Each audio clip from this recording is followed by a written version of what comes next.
hablan de la esperanza eterna y de la esperanza de salvación. Y Dios es la meta de la esperanza que está profetizada en las Escrituras y que es aplicada por el Espíritu Santo. Un autor puritano que se llamó John Owen escribió: el sumo sacerdote, bajo el Antiguo Testamento, habiendo hecho los sacrificios requeridos en el día de la propiciación, entró al lugar santísimo con sus manos llenas de incienso de un dulce olor, el cual puso en el fuego delante del Señor. Así, el gran sumo sacerdote de la iglesia, nuestro Señor Jesucristo, habiéndose ofrecido por nuestros pecados, entró en el cielo con el dulce aroma de sus oraciones a favor de su pueblo. Y esto es lo que le solicita el Señor Jesucristo al Padre, y que está anotado en Juan 17:24. Padre, quiero que vean mi gloria. Quiero que vean mi gloria. Cristo tiene un deseo. Cristo ya ofreció su vida para rescatarnos de las fauces del infierno. Cristo ya rompió las cadenas de nuestra esclavitud del pecado. Y Cristo tiene un deseo superior ahora: que nosotros podamos ver sus perfecciones. Su gloria es Él mismo. Su gloria es su brillantez, sus perfecciones, son sus atributos, son sus obras, es su palabra. Es el honor que Él merece. El Señor Jesucristo quiere que veamos su gloria, pero hoy estamos recibiendo su gloria a través de su palabra. Hoy vemos la gloria de Dios a través de sus obras por medio de la fe. Y nos deleitamos en la grandeza, en la perfección de Cristo mientras lo vamos conociendo. Pero además nos deleitaremos en la plenitud de su gloria cuando estemos expuestos a su presencia. Todo creyente que ha experimentado el amor de Cristo ahora solo tiene un anhelo. Su anhelo es ver la gloria de Cristo. Esa gloria que anhela el pecador arrepentido es expuesta a través de conocer por medio de la Biblia el carácter de Dios, la obra de Dios, los planes de Dios. Cuando a través de la Biblia empezamos a conocer sus perfecciones, nuestra vida es transformada, nuestra conciencia es afectada, nuestro corazón es purificado, somos transformados de gloria en gloria a través de ver la gloria de Cristo. En este cuerpo humano es imposible que nosotros podamos ver la plenitud de Cristo. Solo lo podemos ver por medio de la fe.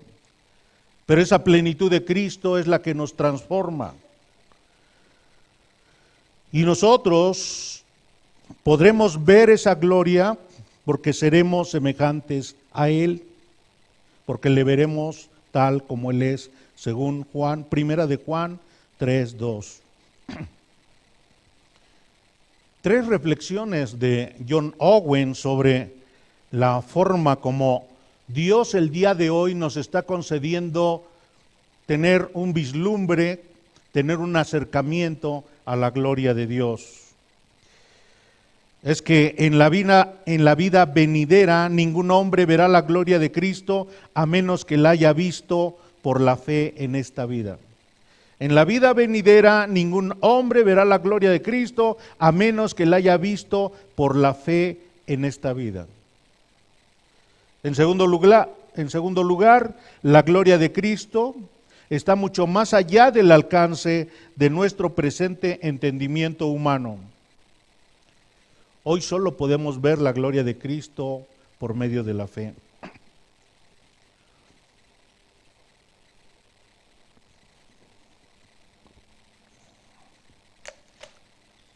En tercer lugar,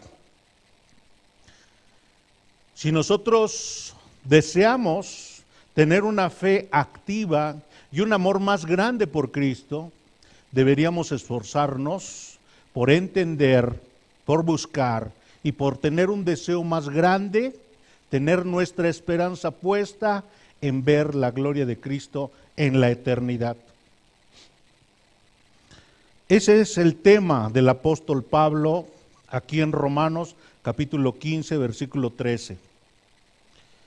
Estamos estudiando en estos capítulos, capítulo 14, capítulo 15 del libro de Romanos, que Cristo trae a personas muy diferentes a la unidad espiritual en su iglesia, la cual está edificando.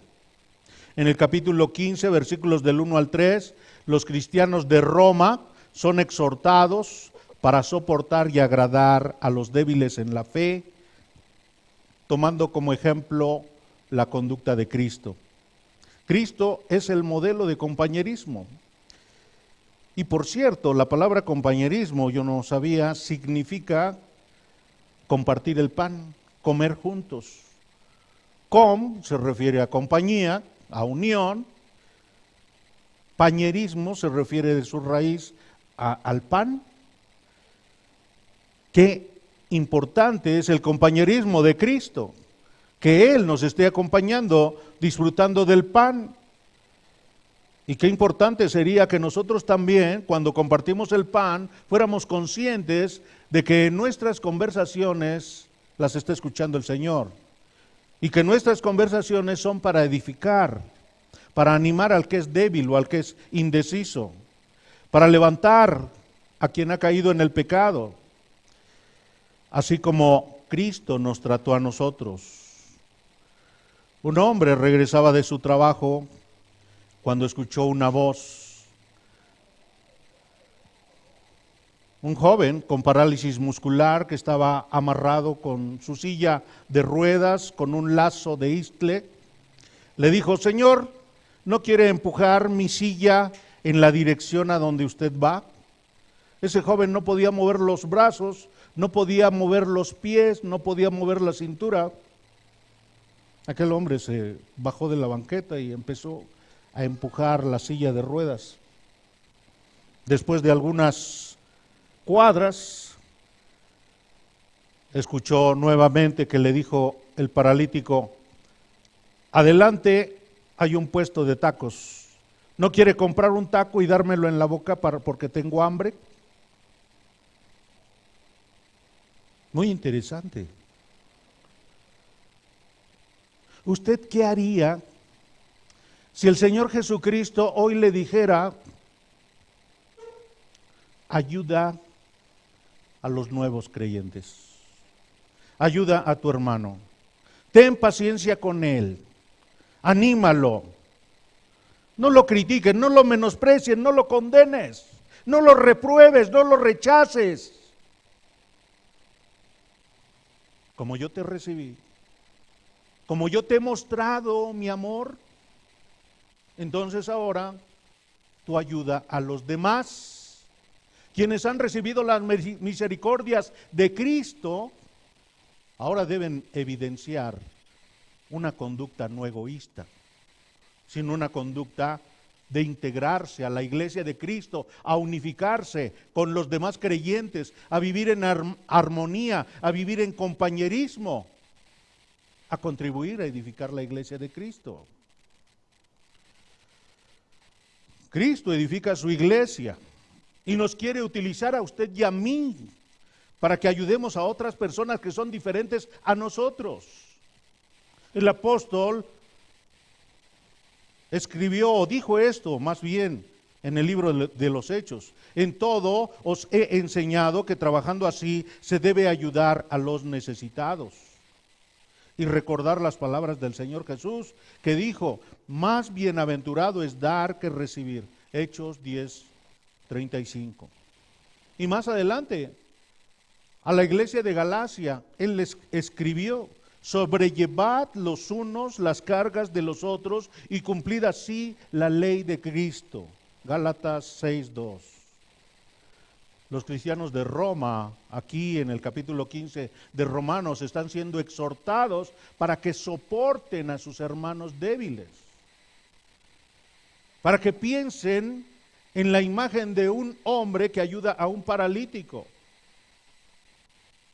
para que estén agradando a sus hermanos. Y hoy, a través de este texto, de esta epístola, usted y yo estamos siendo exhortados para soportar y agradar a los nuevos creyentes en esta iglesia local. Romanos, vamos a leer Romanos 15:1. Así que los que somos fuertes debemos soportar las flaquezas de los débiles y no agradarnos a nosotros mismos. Cada uno de nosotros agrade a su prójimo en lo que es bueno para edificación, porque ni aun Cristo se agradó a sí mismo. Antes bien, como está escrito, los vituperios de los que te vituperaban cayeron sobre mí.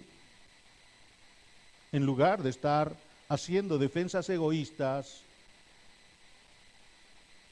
el enfoque del cristiano que ha recibido las misericordias de Dios es servir a otro. Dios espera que quien ha recibido su misericordia y gracia ayude a otros creyentes, ayude a otros creyentes, pero también, en segundo lugar, que participe de la gloria de Dios, que participe de la gloria de Dios. Lea lo que dice Romanos 15, 4 al 6. En este texto aprendemos que el destino final del creyente es participar de la gloria de Dios. Y mientras vive en este mundo está siendo perfeccionado en paciencia, consuelo y esperanza en Dios por medio de la Escritura y el poder de Dios. Romanos 15, 4. Porque las cosas que se escribieron antes para nuestra enseñanza se escribieron, a fin de que por la paciencia y la consolación de las Escrituras tengamos esperanza. Hasta aquí, pausa. Este texto nos está diciendo que Dios dio la Biblia para nuestra enseñanza, que cada versículo del Antiguo Testamento tiene una finalidad: ser nuestro maestro, nuestro instructor, nuestra guía, nuestra orientación, nuestra dirección. ¿Cómo es que hemos llegado a comprender el carácter santo de Dios? ¿Cómo es que ahora sabemos que Dios tiene una justicia justa? ¿Cómo entendimos que Dios siente ira contra el pecado y contra el que ama el pecado? ¿Cómo hemos comprendido que Dios es un Dios de gracia, un Dios de amor y un Dios soberano que tiene el absoluto control de toda su creación y de nuestras vidas y que es el sustentador de todo lo que existe? Fue porque el Espíritu Santo usó la palabra de Dios, abrió nuestro entendimiento y nos hizo comprender que esto proviene de Dios, que esto no lo escribió otra persona, que Dios nos estaba hablando. A veces por pena no queremos aceptar nuestros errores, pero el Espíritu de Dios nos redarguyó, nos confrontó, exhibió ante nuestros ojos nuestros pecados y entonces sentimos un terrible dolor. Hacernos conscientes de nuestra pecaminosidad fue posible porque Dios usó su palabra. Esta escritura fue dada para que nosotros aprendamos, para que nosotros seamos enseñados. Y también empezamos a comprender que era necesario pagar por nuestros pecados. Y que ningún sufrimiento y ninguna lágrima y ningún dolor humano era posible para pagar un solo pecado. Que solo Dios podía pagar nuestros pecados. Y que necesitamos un sustituto. Necesitamos a Dios mismo como nuestro sustituto. Que Él se ponga en nuestro lugar y que Dios descargue su ira sobre de Él. Dios fue el que nos hizo comprender lo terrible que es el pecado, lo horrible, lo mutilador, lo engañoso, lo esclavizante, lo enceguecedor, lo mortal que es el pecado, a tal punto que el odio de Dios lo descargó sobre su propio Hijo. Así de grave es el pecado. Eso lo supimos cuando nosotros estuvimos estudiando la Biblia. Dios también puso la capacidad para que deseáramos ya no ser esclavos del pecado, que renunciáramos a esa vida, que le dijéramos: Dios, por favor, eché a perder mi vida, ya no quiero esa vida, te suplico que me des otra vida. La actitud de arrepentimiento, la confianza, la fe en el sacrificio sustitutorio del Señor Jesucristo fue imputado por parte de Dios. Él nos lo dio, pero utilizó su palabra. La palabra es la transformadora. La ley de Jehová es perfecta, que convierte el alma. Lo que transforma nuestro ser interno es la palabra de Dios. La Santa Escritura nutre en nosotros también paciencia, consuelo y esperanza para que alabemos a Dios. El apóstol Pedro aseguró que ahora hemos renacido, no de simiente corruptible, sino de incorruptible, por la palabra de Dios que vive y permanece para siempre. Primera de Pedro, capítulo 1, versículo 23. Dios usa su palabra para infundir vida, pero también para darnos transformación. El Señor Jesucristo vino e hizo obras, vino y dio enseñanzas, y Juan escribió su libro, su evangelio, en el que señala el propósito por el que vino Cristo y por el cual él escribió ese libro. En Juan capítulo 20, versículo 31, dice: pero estas cosas que hizo Cristo y están en la Biblia se han escrito para que creáis que Jesús es el Cristo, el Hijo de Dios, y para que creyendo tengáis vida en su nombre. Mediante las enseñanzas de la Santa Escritura, Dios da vida y da transformación. El Señor Jesucristo enseñó que nuestra paciencia, nuestro consuelo y nuestra esperanza continúan siendo maduradas, continúan siendo perfeccionadas mediante la palabra de Dios. Santifícalos en tu verdad. Tu palabra es verdad. Juan 17, 17. Mediante la Biblia, entonces, Dios nos trae a maduración. En Romanos capítulo 15, versículo 4, el poder de Dios también nos transforma, nos trae a maduración, pero el Dios de la paciencia y de la consolación os dé entre vosotros un mismo sentir según Cristo Jesús, para que unánimes a una voz glorifiquéis al Dios y Padre de nuestro Señor Jesucristo. El destino final de todo creyente no es quedarse en este mundo. El destino final de todo creyente no es que tenga posiciones de reconocimiento. Algunos lo van a tener. El destino final de todo creyente no es que tenga muchas riquezas. Algunos lo pueden tener. El destino final que Dios tiene en mente para todo creyente es que vea su gloria. Es que anhele su gloria. Es que pueda compartir hoy transformaciones al ser expuesto mediante la gloria de Cristo, y esto sea un adelanto de su presencia eterna. En Romanos capítulo 5, después de que el apóstol menciona en el versículo 1 que por medio de la fe en el sacrificio de nuestro Señor Jesucristo, el creyente tiene paz para con Dios. ¿Ya lo notó? Explica que además de esta paz, Cristo también nos ha traído a la multiforme gracia de Dios. Esta multiforme gracia de Dios significa que gracias al sacrificio de Cristo estamos recibiendo gran cantidad de bendiciones, de beneficios. Y estos beneficios tienen muchas formas, muchos tamaños. Pero lo asombroso está en el versículo 3, que dentro de estas múltiples bendiciones aparece una palabra que para muchos no suena agradable. Dice tribulaciones. Tribulaciones. ¿Cómo es posible que las tribulaciones sean bendición? ¿Cómo es posible que las tribulaciones sean expresión de la gracia de Dios? ¿Es que acaso la adversidad física, el sufrimiento social, la angustia económica es benéfica para el creyente?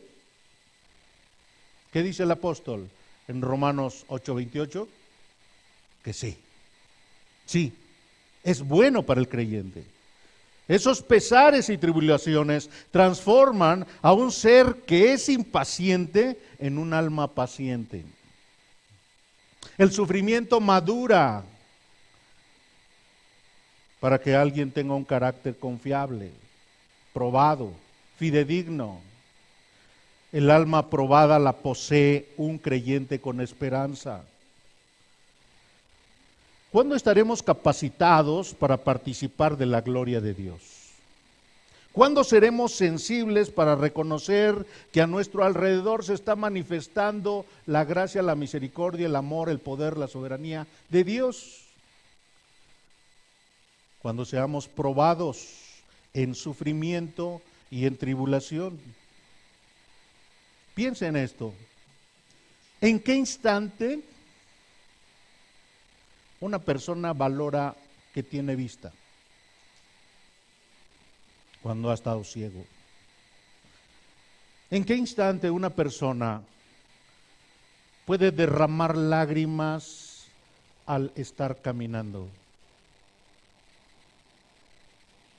Cuando ha estado paralítico.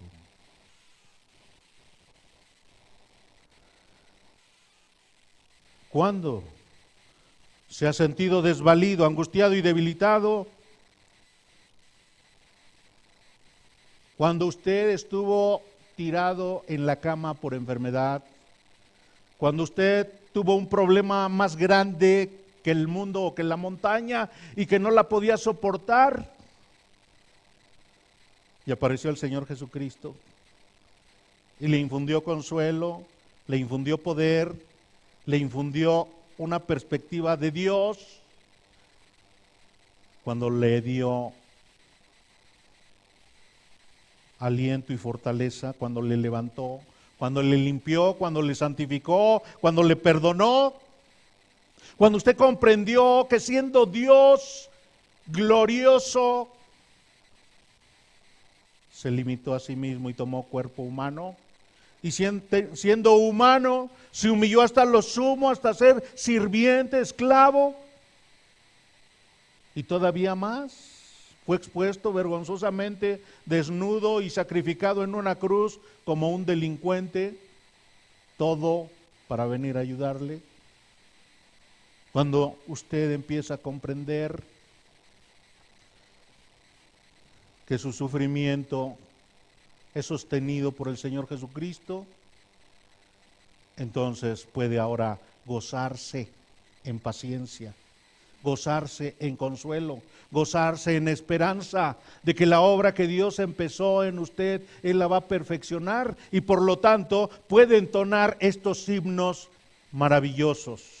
Él es la imagen del Dios invisible, Él es el primogénito, el supremamente preeminente sobre toda la creación. Él es el que sustenta, Él es el redentor, Él es el reconciliador, Él es el sustituto, Él es quien perdona mis pecados, me lava con su sangre preciosa para presentarme en su gloriosa presencia.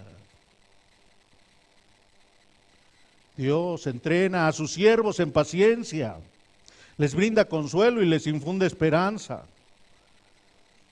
Pero para que saboreemos eso debemos sufrir. En el Antiguo Testamento el profeta dijo: decid a los de corazón apocado, esforzaos, no temáis. He aquí que vuestro Dios viene con retribución, con pago. Dios mismo vendrá y os salvará. Isaías 35:4. Y en otro texto asegura: no temas, porque yo estoy contigo. No desmayes, porque yo soy tu Dios, que te esfuerzo. Siempre te ayudaré, siempre te sustentaré con la diestra de mi justicia. No temas, gusano de Jacob, o vosotros los pocos de Israel. Yo soy tu socorro, dice Jehová. El Santo de Israel es tu Redentor. Isaías 41, 10 y 14. En el Nuevo Testamento, el propio apóstol Pablo escribía estas oraciones, estas afirmaciones, porque él mismo experimentó la fortaleza, el consuelo, las pruebas, los ejercicios, el entrenamiento que Dios mismo le dotó. Y me ha dicho, él recibió consuelo, recibió aliento, fue dotado de esperanza. Y me ha dicho, escribe el apóstol, bástate mi gracia, porque mi poder se perfecciona en la debilidad. Por tanto, de buena gana me gloriaré más bien en mis debilidades, para que repose sobre mí el poder de Cristo. Por lo cual, por amor a Cristo, me gozo en las debilidades, en afrentas, en necesidades, en persecuciones, en angustias, porque cuando soy débil, entonces soy fuerte. El creyente ya no enfrenta sus dificultades basándose en su sabiduría y en sus propias fuerzas, sostenido por su pretendida justicia propia, sino que ahora clama por sabiduría de Dios, clama por el poder y la fuerza de Dios, depende de la sabiduría y de la justicia de Dios. Viene a la vida confiando en que la gloria de Dios continuará transformándole. El destino final del creyente es participar de la gloria de Dios. Y para eso Dios hoy está utilizando su palabra y está utilizando su poder sustentador a través de entrenarnos, perfeccionarnos en paciencia, consuelo y esperanza. Por eso podemos alabar y glorificar a Dios a través de nuestras alabanzas. En Romanos capítulo 15, versículos 7 y 8, estudiamos que Dios nos une en Cristo para su gloria. Dios nos une a Cristo, en Cristo, con otros creyentes para su gloria. El apóstol Pablo ha explicado a través de esta carta que sean judíos o sean gentiles, sean maduros espirituales o sean débiles espirituales, todos están unidos en la iglesia de Cristo. Por lo tanto, se deben recibir en amor, deben ser pacientes unos con otros, deben fortalecerse en el consuelo, deben infundirse esperanza unos a otros, deben unir sus voces para alabar a Dios.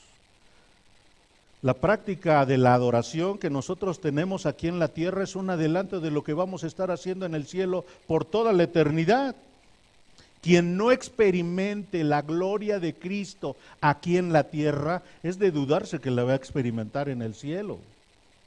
Todos los que hablan de cosas espirituales y de cosas invisibles, pero no viven por fe aquí en la tierra, es de dudarse que van a estar en la gloria de Dios.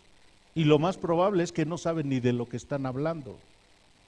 Romanos capítulo 15, versículo 7, por tanto, recibíos los unos a los otros, como también Cristo nos recibió, vea ahí, para gloria de Dios.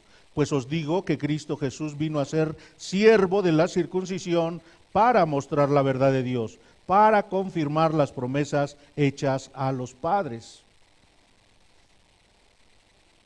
Cristo redime al pecador, número 1, para que ayude a otros. Número 2, para que participe de la gloria de Dios. Número 3, para que esté unido en la iglesia de Cristo. Número 4, para que los que no somos judíos glorifiquemos a Dios.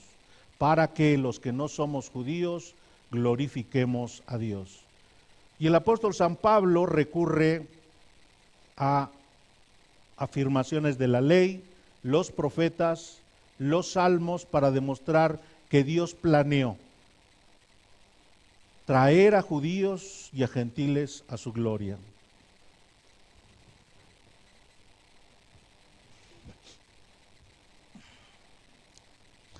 Romanos capítulo 15, versículo 9. Para que los gentiles glorifiquen a Dios por su misericordia, como está escrito. Por tanto, yo te confesaré entre los gentiles y cantaré a tu nombre. Y otra vez dice, alegreaos, vean, gentiles, con su pueblo, o sea, con el pueblo judío. Y otra vez, alabad al Señor todos los gentiles y magnificadle todos los pueblos, entre los que están los no gentiles. Y otra vez dice Isaías, estará la raíz de Isaí, el Señor Jesucristo, y el que se levantará a regir los gentiles. El Señor Jesucristo gobernará, será rey de los gentiles. Los gentiles esperarán en Él. Dios espera entonces que quien ha recibido su misericordia y su gracia, número 1, ayude a otros creyentes. Número 2, participe de la gloria de Dios. Número 3, fomente el compañerismo en su iglesia. Y número 4, glorifique a Dios. Glorifique a Dios. Dios es el origen de la esperanza eterna. Dios es el origen de la esperanza de salvación.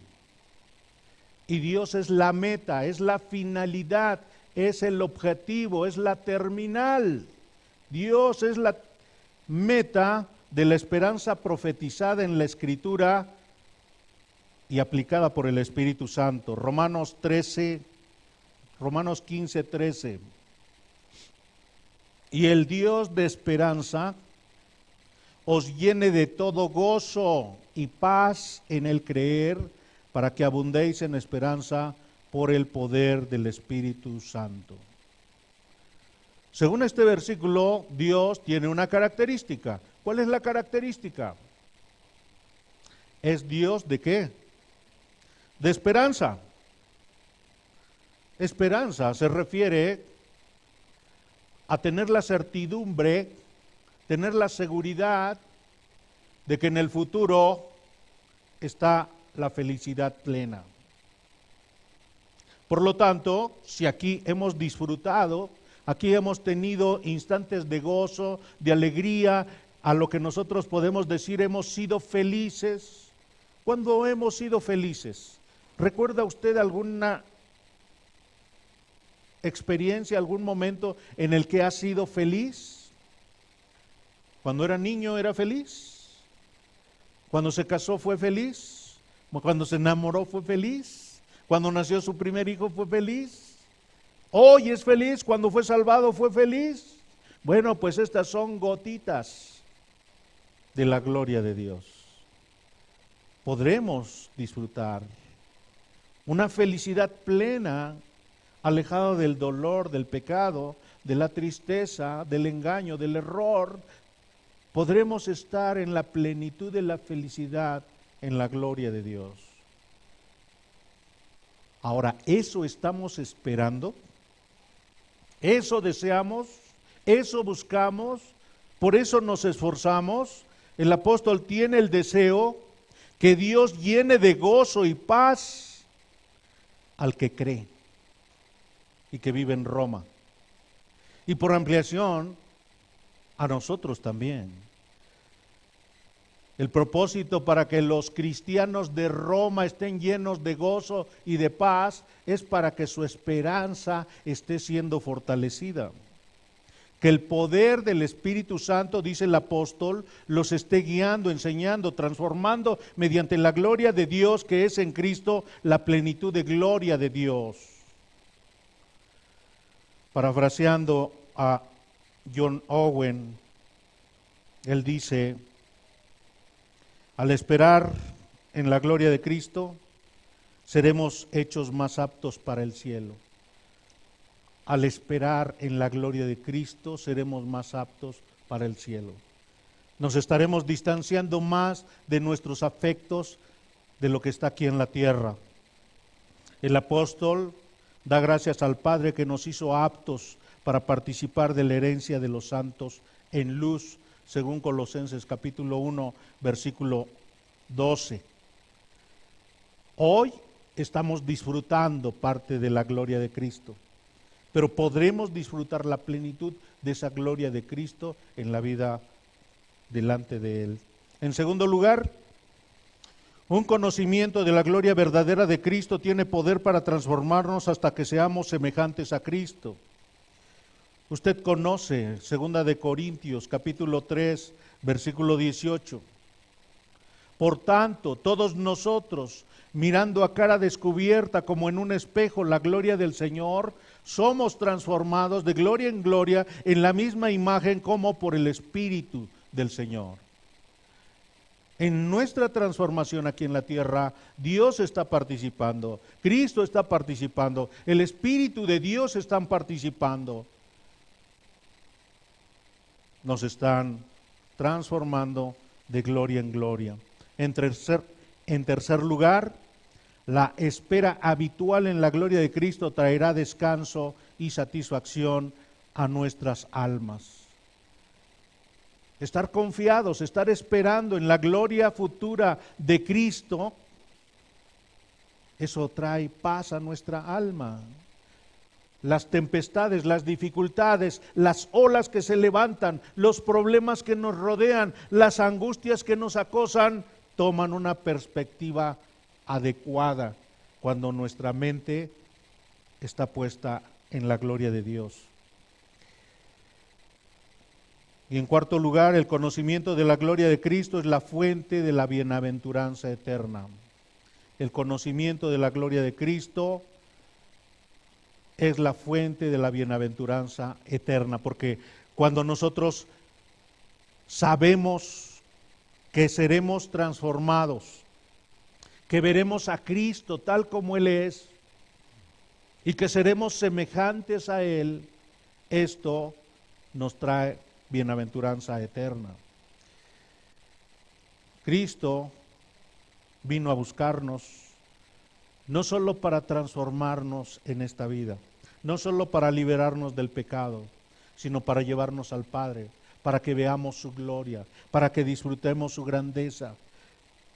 Lo más importante que nosotros amamos, eso es lo que nos da sentido a nuestra vida.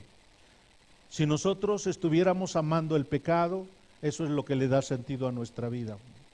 Si nosotros nos estuviéramos amando a nosotros mismos, eso es lo que le da sentido a nuestra vida.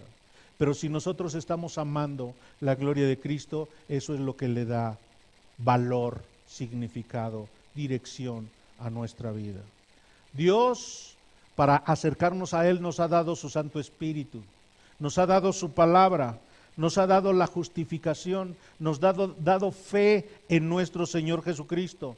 Nuestra esperanza está en la gloria de Dios, que hoy nos transforma y que es nuestra meta. Por lo tanto, esperamos darle gloria a Dios cada día, aunque Él ya es glorioso. Y en segundo lugar, esperamos recibir continuamente gloria de Dios hoy y estar en su gloria, porque necesitamos ser perfeccionarios. Que Dios nos ayude para que reflejemos este anhelo, que esta gloria de Dios nos continúe transformando. Oremos. Amado Padre, te alabamos y te damos gracias por tu palabra. Te rogamos, Padre, que nos ayudes a comprender que debemos pasar por dificultades para que tú madures nuestro gozo, nuestra paz, nuestra esperanza, nuestra paciencia, que nosotros crezcamos en consolación y que podamos ayudar a nuestros hermanos. Padre, sigue madurando a tu iglesia, sigue conservando la armonía, el mismo sentir que hubo en Cristo, que dejemos a un lado nuestros egoísmos y que solamente el anhelo de Cristo por tu gloria y compartir su gloria con nosotros sea nuestra guía, sea nuestra motivación. Es rey y me imparte su amor,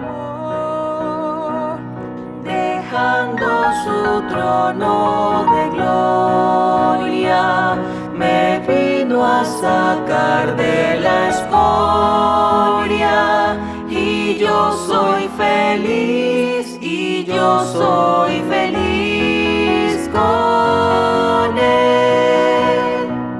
Jesús es mi amigo anhelado, y en sombras o en luz siempre va, paciente y humilde a mi lado, su ayuda y consuelo me da. Por eso constante lo sigo, porque Él es mi Rey y mi amigo, y yo soy feliz.